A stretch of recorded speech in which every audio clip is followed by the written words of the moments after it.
Losing a loved one is one of the most difficult challenges that a person faces. And this loved one could be anyone, depending on who you are, or depending on who those you have left behind are in the case of your death. May Allah Almighty make it easy for everyone. We achieve lesson from the life of Rasulullah sallallahu alaihi wasallam. He lost his father before he was born. He lost his mother when he was little. He didn't actually have a moment with his own father. But when he was a little boy, he lost his mother at the tender age of 6. And subhanallah, it must have been challenging. One wonders, why does Allah do this?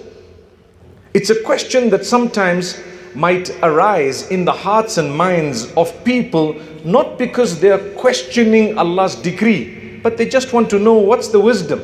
You may never know the wisdom, but if you go back to the best of creation, the one whom Allah loved the most, Allah chose for him certain things in this life. And one of them was that he was an orphan. One of them was he was going to lose his mother.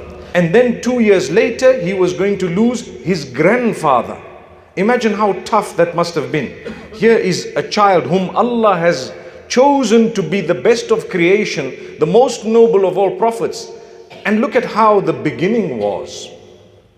That goes to show that if you've lost a loved one, or you were born an orphan, or you were orphaned a little bit later, it is never a sign of the displeasure of Allah.